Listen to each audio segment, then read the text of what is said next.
so excited to be talking to Ron Roxas today. Ron is a fashion designer, an artist, a visionary who is from the Philippines. And I was looking for some inspiration for my new album, and I found Ron. So I'm so thrilled that he's joining me today. It's 9:50 p.m. for you in the Philippines, and it's 9:50 a.m. for me. So thanks for staying up. How are you? It's a bit hectic today since I've got a lot of exams ongoing with me. But generally, I'm fine. Still have a lot to do after this interview, but I really made sure to make time for M since for those of you who don't know, she's my very first international client. So it's quite sentimental to have this as a certain bond with M.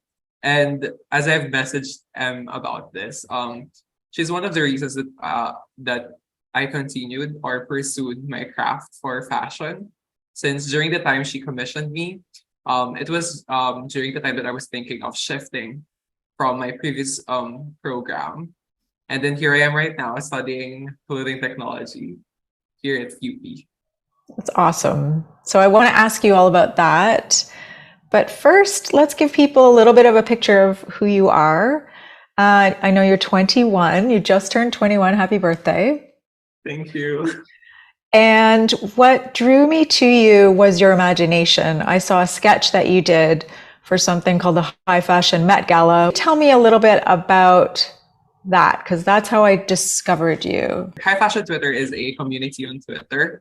So it's a way for the community on Twitter, like fashion critics and fashion enthusiasts on Twitter, to celebrate the Met Gala without actually going to the Met Gala.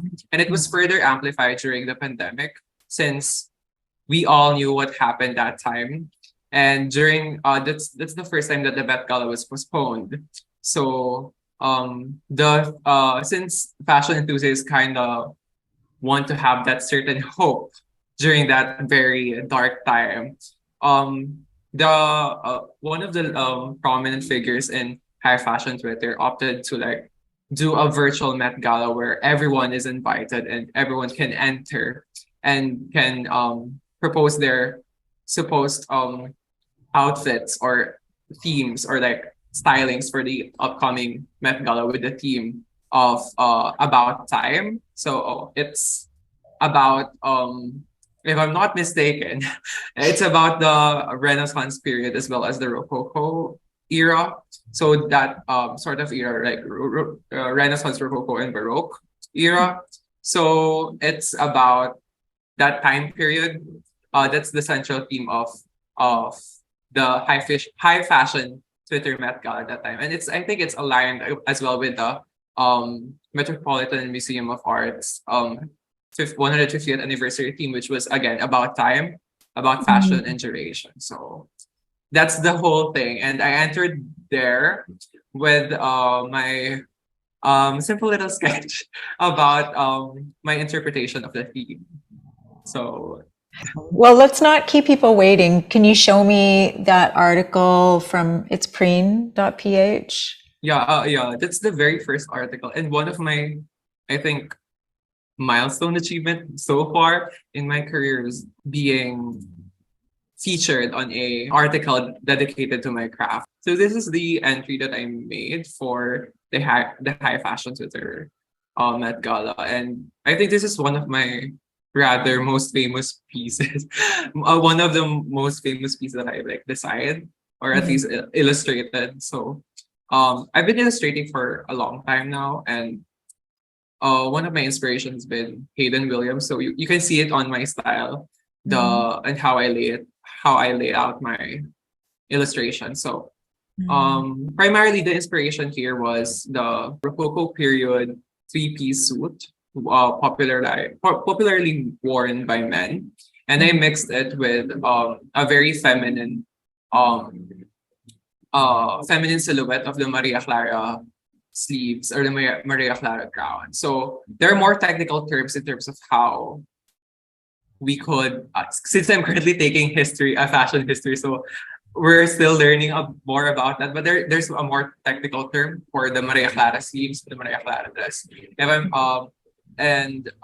but that's the general silhouette. So I mixed our very own Filipiniana silhouette towards like a very westernized masculine silhouette, and then it's just like an allusion to my idea of queerness. So mixing something totally opposite and making something very unique and queer. It's incredible. I want to give a little bit of background. I want this to be about you, but shortly before I met you, my grandmother passed away, and my mother's side is from the Philippines. And it really highlighted for me a sense of history and resilience. And I think in recent years, I've found the strength to be a little more resilient. And when I see your work, it really gives me that same energy. And I don't know if that's what you're trying to evoke. I know that you have, like, you just don't throw things together, you really think about them, but you also seem to have fun with doing it, right? And I think that's almost like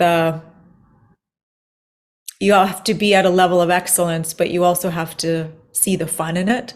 So yeah, that's the personal side for me. So when I found this piece, I was just like, who is that?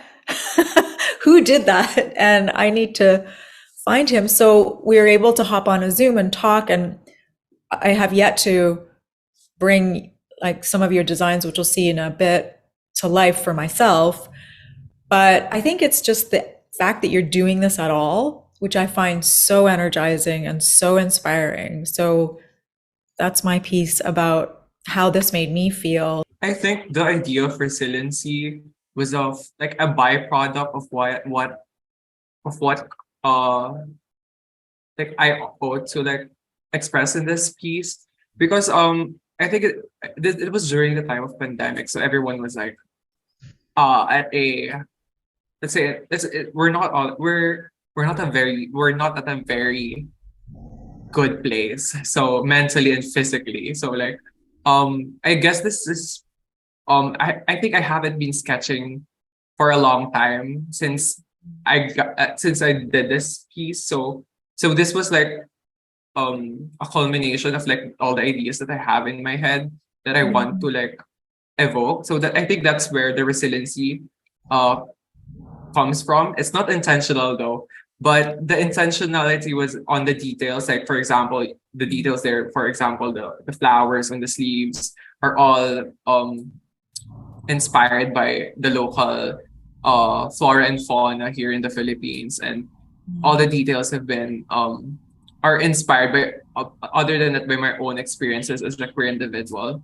So I think that's where the resiliency is coming from. The very idea that it's essentially queer. Like the very central concept was it for it to be queer, and it's it being queer. Like one of our very known characteristics is to be resilient and to be fighters and to be strong all the time, because every day we face different struggles and hardships, especially during this time. So so I guess that's where the resiliency is coming from. So yeah. That's beautiful. I really love that. I love that you've taken something that can be a struggle and channeled it into something so beautiful. What would you say to someone who has an idea like this in their head but can't sketch the way you can? I think start grabbing a paper. Like uh I firmly believe that like drawing and like sketching and such, it's not an inherent talent. It's a skill that you learn. Since I've been drawing since I was like 5 years old, 5 or 7, as early as I remember. And it wasn't till like the recent years that I've become like significantly better in terms of like anatomy, in terms of like the details of like rendering fabric. If you really want to learn, like start grabbing that paper and start drawing. Whether you think it's bad or not, The key is like continue continue to practice and practice and practice, and that will help you improve. And it helps that you take inspiration from different people, not necessarily copying them, but taking inspiration from other artists as well, because that will fuel you, that will help you grow. And and when you take inspiration, don't take it as something discouraging.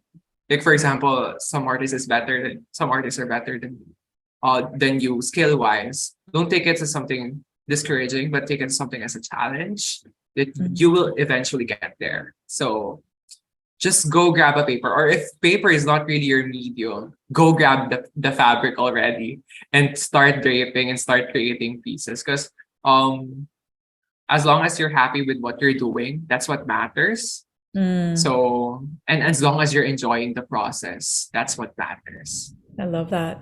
So, Oh, here's yeah. just other illustration. So this is me if I were to join RuPaul's Drag Race back on I think Love that. season 10, when they did the color blocking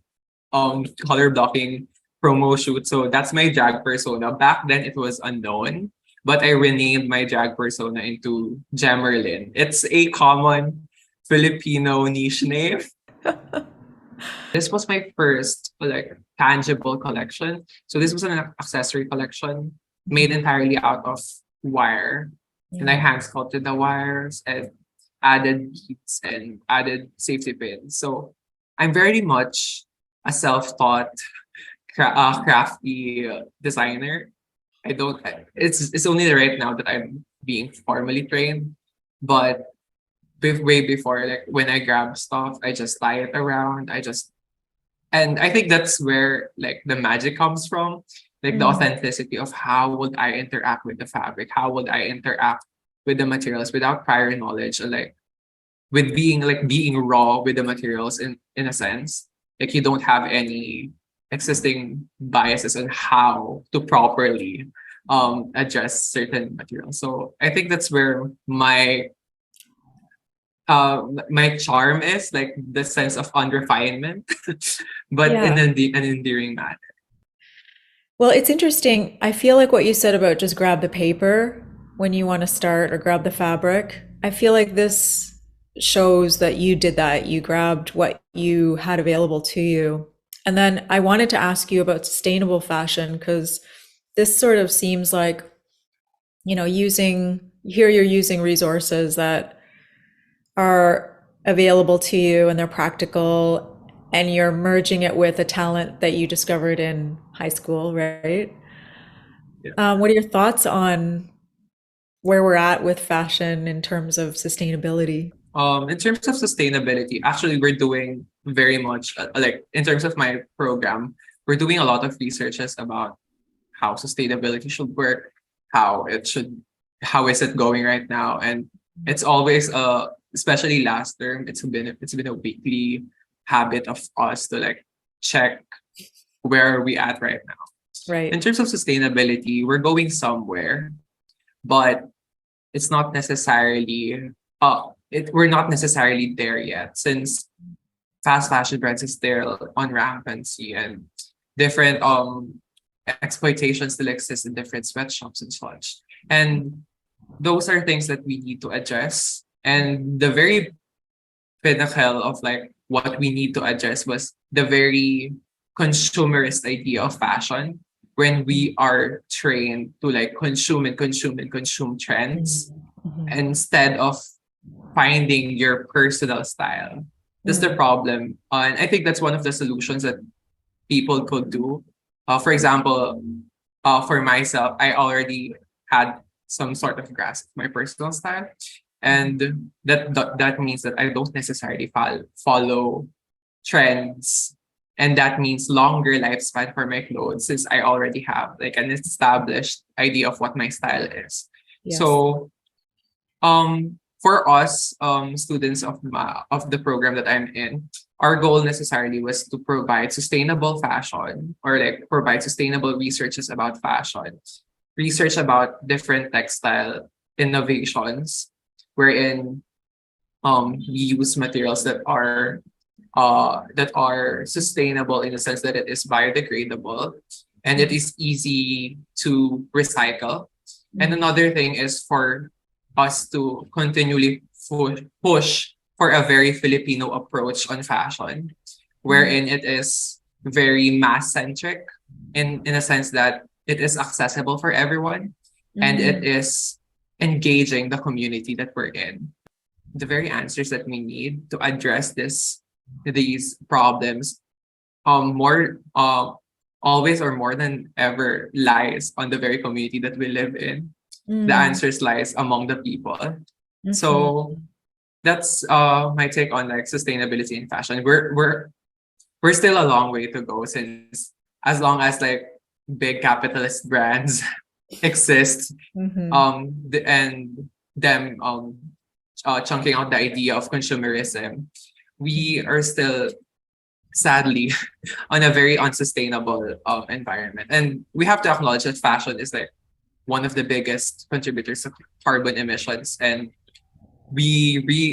as future designer, it's my goal to have like at least minimal carbon footprint on my end and to encourage a more sustainable or like more eco-conscious consumption in terms of the clothing that I will produce. So that's it. Yeah, I love that. And I love that. I mean, my 10-year-old knows what the word capitalism means, and I didn't learn it until much later. So I get what you're saying about we're moving it a little bit, but we're not quite there. I really like what you said about knowing your own personal style. Like I just recently did a style consultation with a stylist from Scotland named Noomba Pinkerton. She's incredible. She does these like online consultations. And for the first time in my life, I really realized what day to day works for me. And then I don't have to go off like looking for, you can actually make a wardrobe from a very small number of pieces, right? And you don't need much clothing. And if you want a lot of clothing, or like if you're like me who loves to shop, like shop from second-handed or like second vintage or thrifted pieces.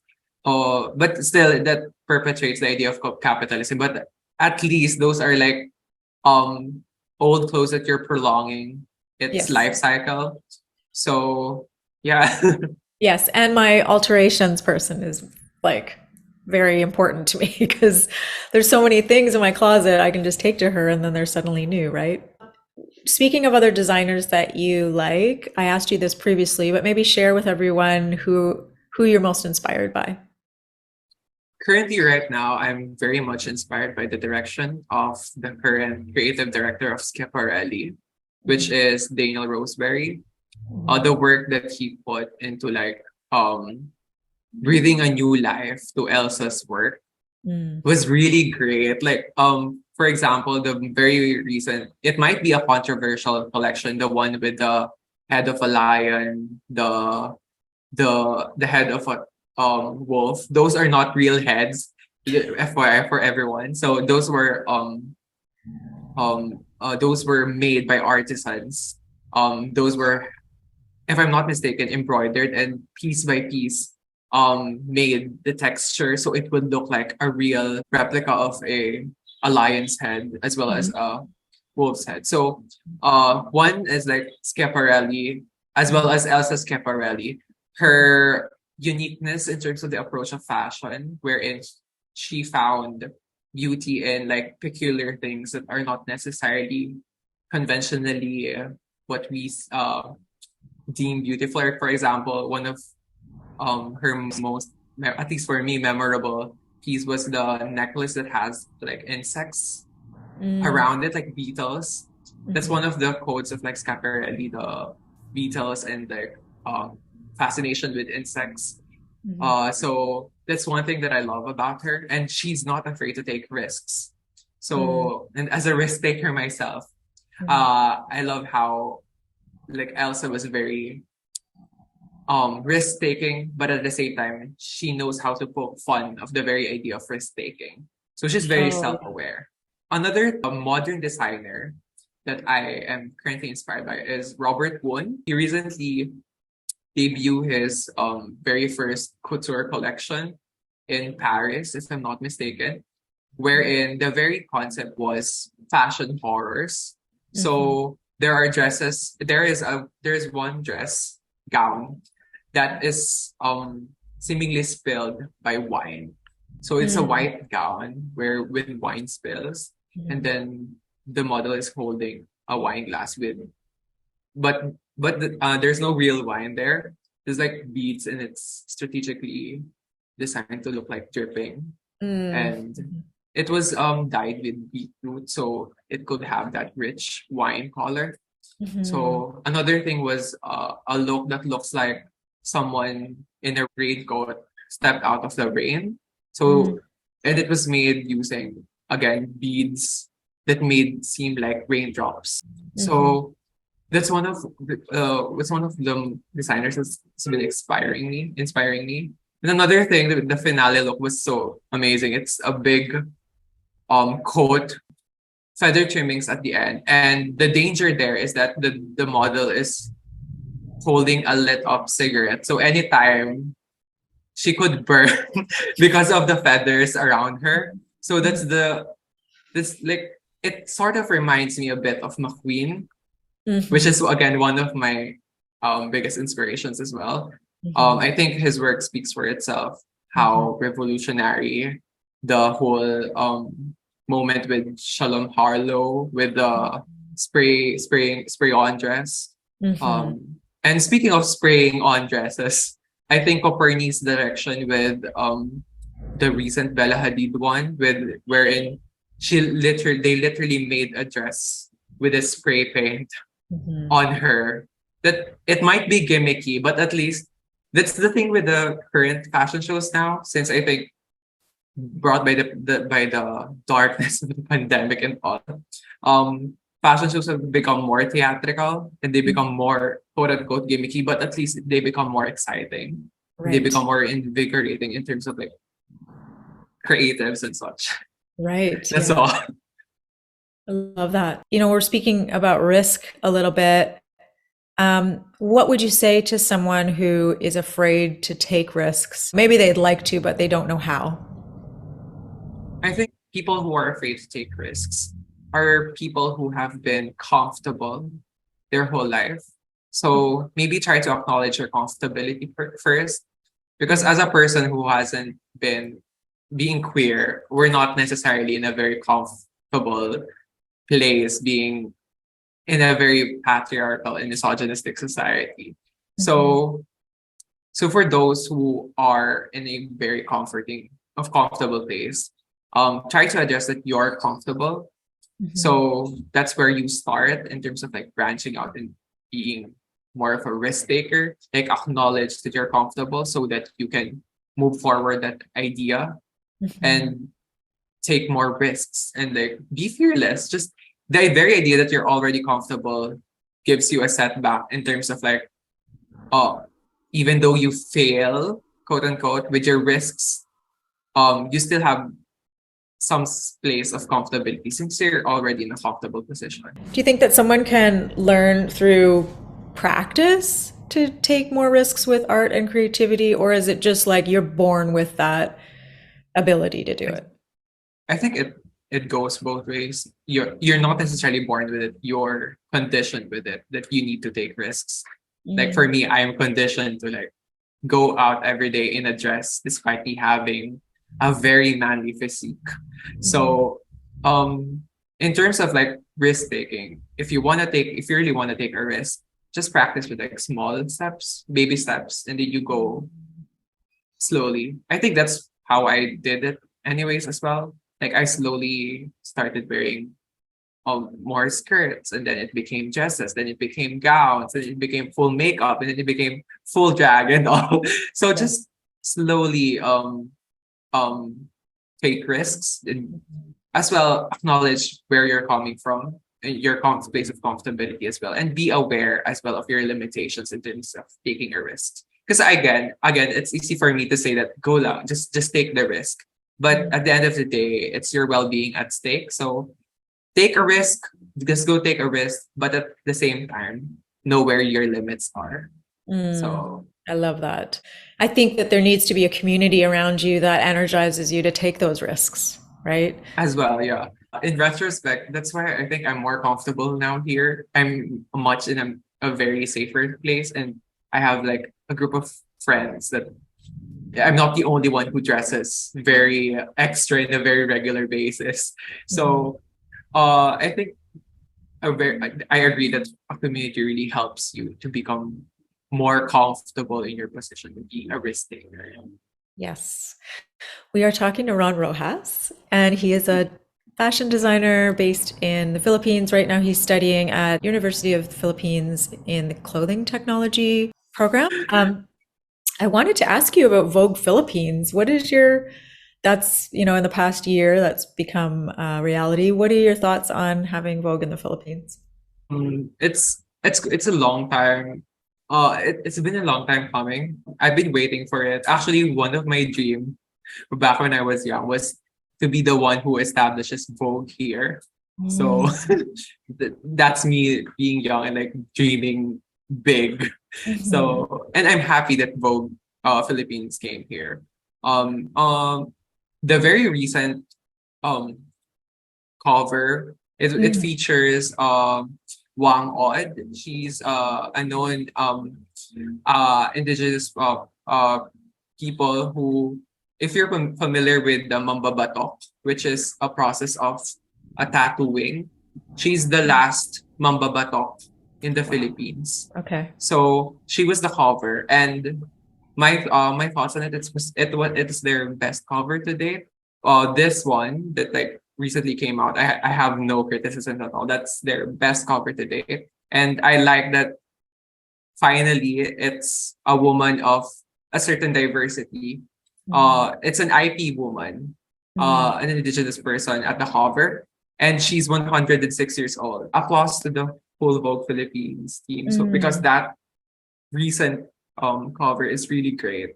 Like I really liked it, and I like how they color, particularly the color grading of the picture, because she has many tattoos, and the Mm. tattoos were highlighted well and complemented well by the color grading and the contrast of the background. So it's really well done. I was very fortunate that you had the time to create some designs specifically for me. And I loved our process. We got on a Zoom and we exchanged sort of like mood board ideas and things like that. And then you gave me a set of designs. And from those designs, I narrowed it down to one that I'm hoping to get someone to make for me. Okay, so maybe as I share this, you can walk me through each page. For the mood board, I think the anchor point was the picture of Naomi Campbell Mm. that you sent me. It was the Vogue one. So that's where I started to build it off. And you mentioned you love Lady Gaga as well. And Mhm. so, as you can see, there's also a Robert Wun piece there. So I started infusing first the things that you like, and then I put the things that I want to integrate in terms of my design identity and my identity as a designer as well. So I integrated some of my inspirations and some things that I want us to go through in terms of Mhm. how we will approach the design and all. Here was your first sketch, and I loved this so much. So just walk us through this.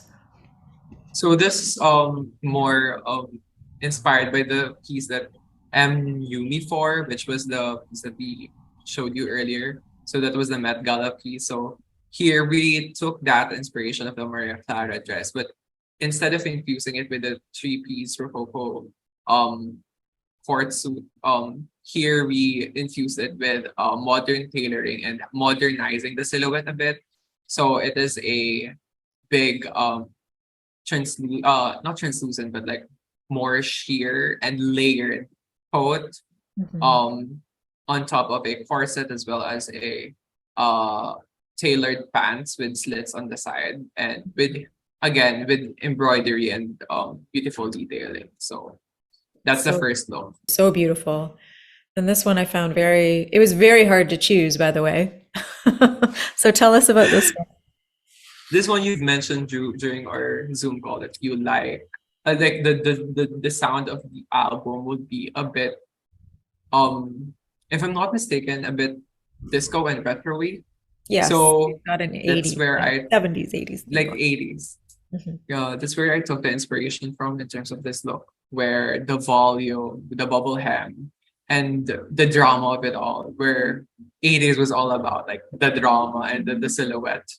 So that's where the inspiration came from with the bodysuit as well as the cut of the panty line and as well as the full silver bodysuit. So again, it's a take on the Maria Clara dress, but here in a more 80s aesthetic. So that's it. It's so beautiful. Okay. This one I was so seduced by. And in real life, I wasn't sure that I could pull it off, but in my wildest dreams, I can. You know what I mean? So tell us I about think this. this is where my design bias went with, since this is what I would normally Okay. design. Yeah. So I think I that's why I provided you different looks. So we'll Mhm. have a variation of what we could work with. Mhm. So this is more of um a Maria Clara silhouette, but it's streamlined into like current trends during that time. Mhm. So it was very lingerie as outwear. So Mhm. it like so the corsetry with like the garters and all, but still remaining the full big sleeves that the Maria Clara silhouette is known for. Mhm. So yeah, this one, I, instead of using the Maria Clara sleeve, I opted to use the butterfly sleeves, which Mhm. are I think the one that's one of the most like iconic Filipiniana silhouettes. Mhm. So I took it but modernized it in a sense that of of like M's personal wardrobe. Since I know M loves her leather, so that's where I got the inspiration here with the leather jacket, like the it looks like a motorbike jacket and all. This one is more took the a more Western route since I wanted to use a wanted to use denim. And I think it has been recently that I've like found out like on myself. I became more aware about how I style. Like, I really love my denims. So I think that's my again my personal design bias, like going through in terms of like what I want this look to look like, but still keeping it true to what you want, which was to have it for it to have like some sort of Filipiniana silhouette, which here is the butterfly sleeves, and I Mhm. merge it with like the Western silhouettes of like distressed and aged blue black leather and as well as denim. So that's mainly the whole inspiration here was for it to be a bit Western. Mm. So yeah. To have someone design just for me, I mean, I know you said it was a thrill for you, but it was just such a exciting, thrilling thing for me. It was really my pleasure. Like you're my first international client, and I couldn't be more happy with the experience that we've shared together. So it's really amazing. Oh, well, it's amazing for me. And I know that I am the first of many. I'm just so excited Thank you. for people to be able to experience your vision. And this is what you ended up, um, we kind of ended up going with that first look, which I think is so elegant, but it's still really fun. Your level of awareness at age 21 just blows me away. Thank you so much for spending your night. It's now very late for you. And I know you've got more work to do. So thank you so much, Ron. And Thank you I'll so much too. be sharing everything that you're doing and keeping in touch with you. And have a wonderful night. Have a wonderful day to you. Thank you so much for inviting.